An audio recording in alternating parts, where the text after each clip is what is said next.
السلام علیکم ورحمۃ اللہ وبرکاتہ نحمدہ ونصلی علی رسولہ الکریم اما بعد فاعوذ باللہ من الشیطان الرجیم بسم اللہ الرحمن الرحیم قال اللہ تبارک و تعالی فی القرآن المجید والفرقان الحمید ان الدین عند اللہ الاسلام ومن یبتغی غیر الاسلام دینا فلن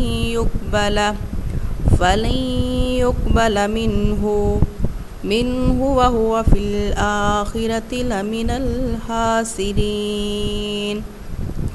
صدق الله مولانا العظيم وصدق رسوله النبي الكريم ونحن على ذلك لمن الشاهدين والشاكرين والحمد لله رب العالمين لے نام محمد تو دلوں کو سکون ملتا ہے، لے نام محمد تو دلوں کو سکون ملتا ہے، نگاہ فکر کو ایک تازہ شعور ملتا ہے، نصیب کیسا بھی ہو وسیلہ محمد کا دے کے رب سے جو بھی مانگے ضرور ملتا ہے۔ میری عزیز ماؤں بہنوں، اللہ کے ہاں جو دین ہے وہ دین اسلام ہے۔ جو اس کے علاوہ دین اختیار کرے گا وہ آخرت میں نقصان اٹھانے والوں میں سے ہو جائے گا۔ وہ آخرت کا نقصان کیا ہے؟ وہ عزت کا ہار جانا نہیں ہے، وہ معیشت کا خراب ہو جانا نہیں ہے۔ یہ دنیا کی معمولی نقصان ہماری کمر توڑ کے رکھ دیتے ہیں، لیکن وہ نقصان ان عام نقصانوں کی طرح نہیں ہے۔ وہ نقصان آخرت کا نقصان ہے، وہ بہت بڑا نقصان ہے۔ وہ نقصان کیا ہے؟ وہ جہنم ہے۔ جہنم وہ کیسی ہوگی؟ آگ کا کمرہ ہوگا، آگ کی چار دیواری ہوگی، آگ کے ستون ہوں گے، انگاروں کا بستر ہوگا، آگ کی چادر ہوگی۔ آپ ذرا تصور کریں ایسے عالم میں میرا آپ کا کیا حال ہوگا۔ عزیزات، ہر بندہ ایک کام میں لگا ہوا ہے، ایک محنت پر لگا ہوا ہے۔ وہ صبح اٹھ کر اس کی طرف چل پڑتا ہے۔ کپڑا بیچنے والے کپڑے کی طرف بلا رہے ہیں، سبزی بیچنے والے سبزی منڈی کی طرف بلا رہے ہیں، جوتا بیچنے والے اپنے جوتوں کی طرف بلا رہے ہیں۔ ہر بندہ ایک دعوت پہ لگا ہوا ہے، لیکن اللہ پاک ان تمام بولوں میں ایک بول کو آواز دے کر کہتے ہیں کہ مجھے یہ بول بڑا پسند ہے۔ وہ بول کیا ہے؟ وہ اللہ کے بندوں کو اللہ کی طرف بلانا ہے، اللہ کے بندوں کو اللہ کی یاد دلانا ہے۔ عزیزات، زبان کا بول بڑا اثر رکھتا ہے۔ ایک دن امی عائشہ فرماتی ہے، حضرت صفیہ کا قد چھوٹا ہے۔ میرے نبی نے فرمایا، اے عائشہ، اگر یہ تیری بات 7 سمندروں میں ڈال دی جائے تو 7 سمندر کڑوے ہو جائیں، زہر ابلنے لگے۔ کہنے والی کون ہے؟ امی عائشہ ہے، جو نبی کریم صلی اللہ علیہ وسلم کی سب سے محبوب ترین بیوی ہے۔ اگر وہ ایسی بات کرتی ہے تو میرے نبی کریم صلی اللہ علیہ وسلم نے یہ وعید بتلائی ہے، اگر میں اور آپ کریں تو ہمارا کیا حال ہوگا۔ ہم راستے میں جاتی ہوئے پتہ نہیں کتنے ایپ نکال دیتی ہیں، فلاں چلتی کیسے ہے، فلاں کا قد کتنا، فلاں کے کپڑے کیسے ہیں۔ میرے نبی نے وادی طائف میں دعوت توحید کے لیے گئے وہاں کے لوگوں نے شرارتی لڑکوں کو پیچھے میرے نبی وادی طائف میں دعوت توحید کے لیے گئے۔ وہاں کے لوگوں نے شرارتی لڑکوں کو پیچھے لگا دیا۔ انہوں نے پتھر مار مار کے میرے نبی کو لہو لہان کر دیا۔ اس وقت یہ حالت دیکھ کر آسمان کے فرشتے بھی رونے لگے۔ اللہ نے جبرائیل علیہ السلام کو بھیجا، اللہ کے نبی حکم دیں، ہم ابھی ان کو سرما بنا دیں گے، ختم کر دیں گے۔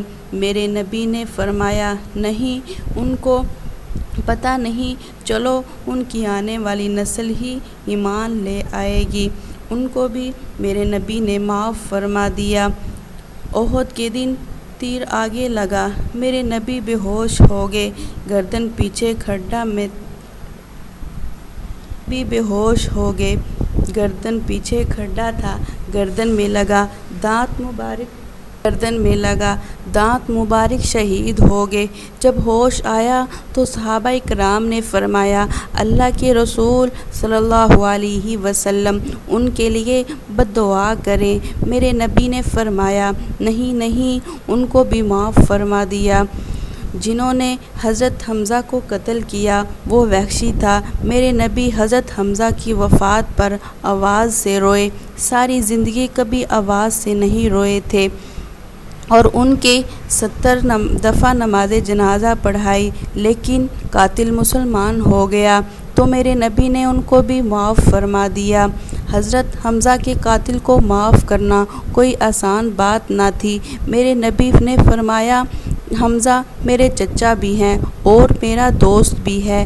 جب یہ سب لوگ مدینہ آئے تو میرے نبی نے ان سب کا استقبال کیا اور ان کے خیمے لگوائے۔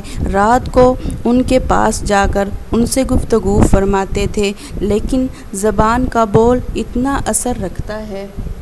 نبی کریم صلی اللہ علیہ وسلم کے پھپھو کے بیٹے نے کہا کہ محمد سیڑھی لگا اور آسمان پہ جا، تیرے رب کی لہر کا ٹھپا لگا ہے کہ یہ میرا نبی ہے اور میرا رسول ہے، تو ہم تجھے پھر بھی نبی نہیں مانیں گے۔ بات بھی کی ہے، نہ پتھر تو نہیں مارا۔ اور ایک آپ صلی اللہ علیہ وسلم کے چاچا کا بیٹا تھا، وہ آپ کی شان میں گستاخانہ شعر پڑھا کرتا تھا۔ جب مکہ فتح ہوا تو لوگ دائرہ اسلام میں داخل ہونا شروع ہوئے تو آپ صلی اللہ علیہ وسلم نے سب کو بیعت فرمانا قبول فرمایا، لیکن جب آپ صلی اللہ علیہ وسلم کو پتہ چلا کہ میرے وہ پھپھو کا بیٹا ہے جس نے وہ بات کہی تھی، وہ چچا کا بیٹا جو گستاخانہ شعر کہا کرتا تھا، وہ بھی آ رہے ہیں، میرے نبی کریم صلی اللہ علیہ وسلم نے فرمایا کہ مجھے ان کا اسلام بھی قبول نہیں۔ اتنے شفیق نبی تھے کہ جو پتھر مارنے والوں کو بھی معاف فرما دیا کرتے تھے۔ میرے نبی کریم صلی اللہ علیہ وسلم اس وقت ام سلمہ کے پاس تشریف فرما تھے۔ انہوں نے کہا، نہیں اللہ کے رسول، آپ کا خون ہے، ایک چچا کا بیٹا ہے، ایک پھپھو کا بیٹا ہے، اگر آپ نے معاف نہ کیا تو یہ برباد ہو جائیں گے، آپ انہیں بھی قبول فرمائیں۔ پھر حضرت ام سلمہ کے کہنے پر میرے نبی کریم صلی اللہ علیہ وسلم نے ان کو قبول فرما لیا۔ آج اس واقعہ میں ہمارے لیے سبق ہے کہ جب ایک جگہ پر رشتہ داریاں ٹوٹ رہی ہوں تو ذہنوں کو سیٹ کر کے آپس میں ملا دینا چاہیے، نہ کہ اور مسالے لگا کر باتیں پیش کی جائیں۔ آج عورتیں اپنے فیصلے اپنے میکے کے بارے میں تو شوہروں کو سیٹ کرتی رہتی ہیں اور اس کی برادری کی باتیں بڑھا چڑھا کر پیش کرتی ہیں تاکہ اس کی کسی کے ساتھ بن نہ جائے، اور حدیث پاک میں آتا ہے، لا يدخل الجنت قاطع، کہ رشتہ داروں کو توڑنے والا کبھی بھی جنت میں داخل نہ ہوگا۔ دیکھیں، یہ میرے نبی کی زندگی ہے، ہمارے لیے عملی نمونہ ہے کہ آج ہم سالوں سال ایک بات کی گڑھ باندھ لیتے ہیں، بھی فلاں نے میرے سے اس طرح کہا تھا، اب میں نے تو بدلہ لینا ہے۔ اللہ کو بدلہ لینے والے پسند نہیں، کو بدلہ لینے والے پسند نہیں، معاف کرنے والے اور درگزر کرنے والے پسند ہیں۔ حدیث پاک میں آتا ہے، اس بندے کا کوئی عمل قبول نہیں جو لوگوں کے لیے دل میں نفرت رکھتا ہے، کینہ اور بغض رکھتا ہے۔ اس کی رمضان المبارک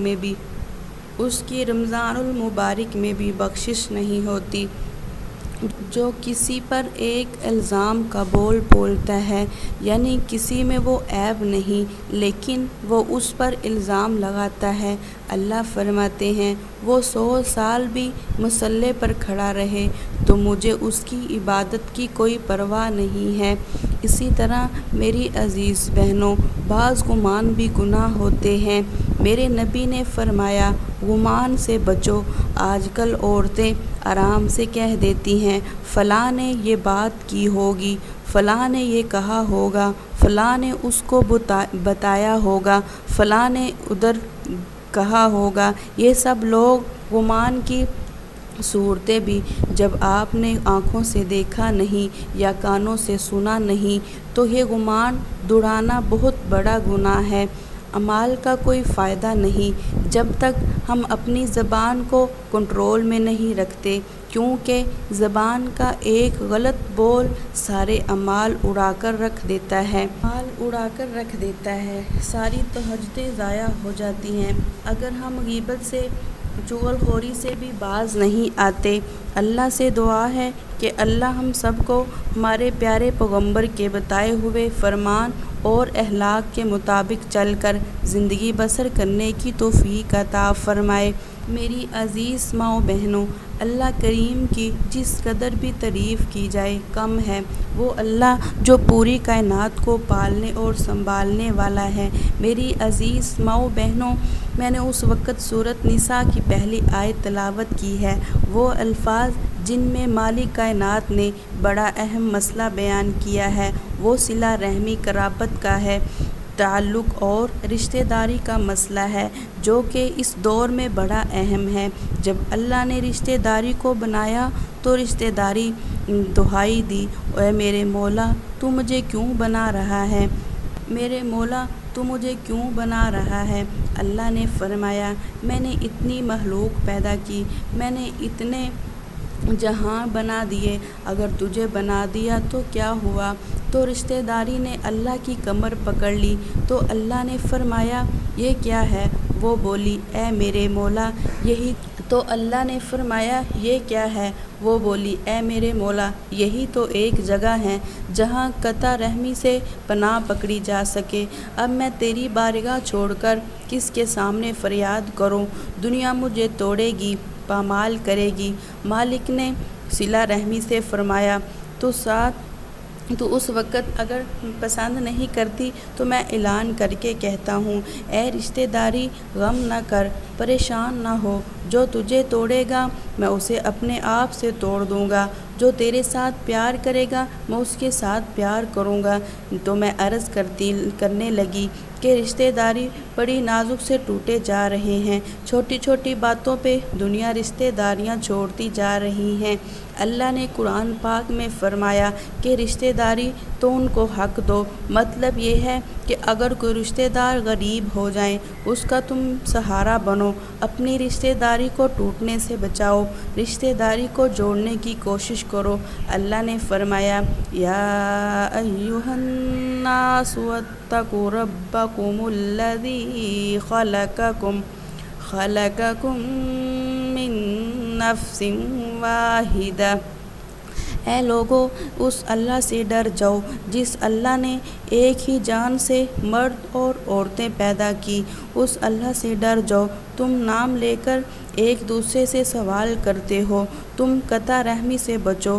اللہ نے فرمایا، لیس البر ان تولوا وجوہکم، یہ نیکی نہیں ہے کہ اپنے آپ کو مشرق اور مغرب کی طرف موڑو، بلکہ نیکی یہ ہے کہ صلہ رحمی کرو۔ میری عزیز ماؤں بہنوں، اللہ میری عزیز ماؤں بہنوں، مالک کائنات نے فرمایا اپنے قریبی رشتہ داروں کو ان کے ساتھ تعاون کرنا نیکی ہے۔ رشتہ داروں کے ساتھ تعاون کرنا نیکی ہے، یتیموں کو دینا نیکی ہے، مسکینوں کو کھلانا نیکی ہے، دروازے پر آئے ہوئے سوالیوں کو دینا نیکی ہے، نماز قائم کرنا نیکی ہے۔ یہ سب نیکیاں ہیں۔ لوگ آج دنیا کے مال سے انسان کی عقل پر پردہ ڈال دیا ہے۔ آج لوگ اپنے رشتہ داروں کو بلاتے جا رہے ہیں، رشتہ داریاں توڑتے جا رہے ہیں۔ جس کی جیب میں 4 پیسے آ گئے وہ اپنے رشتہ داروں کو بھول جاتے ہیں۔ کیا خوب شاعر نے کہا ہے، بن جاتے ہیں سب اپنے جب کچھ پاس ہوتا ہے، بن جاتے ہیں سب اپنے جب کچھ پاس ہوتا ہے، ٹوٹ جاتا ہے قریبی میں وہ رشتہ جو خاص ہوتا ہے۔ میری عزیز ماؤں بہنوں، ایک مرتبہ میرے نبی سجدے میں پڑے ہوئے تھے۔ ایک بدقسمت کا مارا ہوا انسان جلدی سے دوڑتا ہوا آیا۔ شہر میں ایک جگہ کسی نے اونٹ ذبح کیا ہوا تھا۔ اس نے اپنے ساتھیوں کو ساتھ لے کر گندی بدبودار اوجڑی لا کر میرے نبی کی گردن پر رکھ دی۔ آقا سجدے سے سر اٹھانا چاہتے ہیں، سر اٹھایا نہیں جاتا، وزن ہی اتنا زیادہ ہے۔ کسی نے جا کر بتایا، اے فاطمہ تیرے ابو سجدے میں پڑے ہوئے ہیں۔ کسی ظالم نے آ کر گندی بدبودار اوجڑی لا کر تیرے ابو کی گردن پر رکھ دی ہے۔ بی بی فاطمہ دوڑتی ہوئی آئی، میرے نبی پاک کی گردن سے اوجڑی کھینچ کر اتار رہی ہے اور کہتی ہے، اے ظالموں، میرے ابو جان نے تمہارا کیا نقصان کیا ہے؟ تم میرے ابو جان کو کیسے سزائیں دے رہے ہو؟ میں قربان جاؤں، میرے نبی نے اتنی سزائیں برداشت کی لیکن کسی سے کبھی بدلہ نہیں لیا اور نہ ہی کسی سے قطع رحمی کی ہے۔ اللہ نے فرمایا، ہم نے انسان مٹی سے بنایا ہے اور اسی میں لے جاؤں گا، آخرت کے دن مٹی سے ہی ان کو اٹھاؤں گا۔ اے بندے، تیرا آنا جانا مٹی ہے، تو مٹی سے لڑتا ہے، مٹی کی وجہ سے بھائی کو قتل کرتا ہے۔ لوگوں غور کرو، زمین کی وجہ سے رشتہ داریاں گئی، زمین کی وجہ سے بھائی گئے، دولتوں کی وجہ سے بہنیں گئی۔ بعض ایسے ظالم کہ بیوی کا جیلی انگوٹھا لگا کر پٹواری کو لاکھ روپے رشوت دے کر اپنی بہن کی زمین اپنے نام کروا لیتے ہیں۔ یہ بہن مجھے اپنی زمین دے رہی ہے، اس نے ساری زمین میرے نام کر دی ہے۔ بیوی کا انگوٹھا لگا کر بہن کی زمین کھا گیا تو ذرا سوچ، تو شہنشاہ کی عدالت میں کیا جواب دے گا جب اس مالک نے تیری بہن کو اپنی بارگاہ میں بلا کر پوچھا، اے مظلوم بتا، میری بارگاہ میں رشوت نہیں چلتی، یہاں انصاف ہی چلتا ہے۔ بعض ظالموں نے رشوت لے کر مربے بنائے، کوٹھیاں بنائی، کاریں بنائی، موٹر سائیکلیں بنائی، لیکن اولاد بھی نافرمان ہو کر بگڑ گئی۔ پھر اس ظالم کے مرنے کے بعد اس حرام کی دولت پر لاٹھیاں، کلہاڑیاں اور گولیاں چلیں۔ میری عزیز ماؤں بہنوں، میں عرض کر رہی تھی، صلہ رحمی تعلق پیار پر قربان جاؤں۔ میرے نبی کے پاس ایک بوڑھی عورت آئی، یہ آ کر نبی کے ساتھ پیار محبت کرتی ہے۔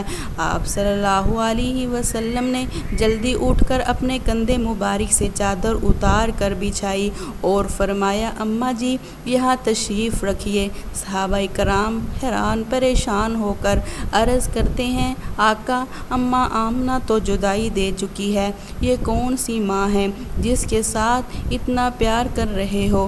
آپ صلی اللہ علیہ وسلم نے فرمایا، مجھے ماں آمنہ کا چہرہ نظر نہیں آتا، اماں آمنہ کا پیار تو نہیں ملتا، یہ میری رضائی ماں ہے حلیمہ، یہ جب بھی میرے پاس آتی ہے تو میں اس طرح ہی پیش آتا ہوں۔ میری عزیز ماؤں بہنوں، رشتہ داریوں کو توڑنے سے بچاؤ، رشتہ داریوں کو جوڑنے کی کوشش کرو۔ جو رشتہ داری جوڑتا ہے اللہ اسے اپنی رحمت سے جوڑ لیتا ہے، اور جو توڑتا ہے اللہ اسے اپنے آپ سے توڑ دیتا ہے۔ اللہ نے فرمایا جو شخص چاہتا ہے کہ مجھ سے اللہ راضی ہو جائے، اللہ میری عمر اور رزق میں برکت کرے، اس کو چاہے کہ وہ غریبوں کو کھانا کھلائے، صلہ رحمی کرے اور آخرت پر ایمان لائے، اس کے عمل کی برکت سے اللہ اس کی عمر بھی بڑھا دے گا اور اس کے رزق میں بھی اضافہ کر دے گا۔ میری عزیز ماؤں بہنوں، اللہ تبارک و تعالیٰ سے دعا ہے کہ اللہ مجھے اور آپ کو اس پر عمل کرنے کی توفیق عطا فرمائے۔ وما علینا الا البلاغ المبین۔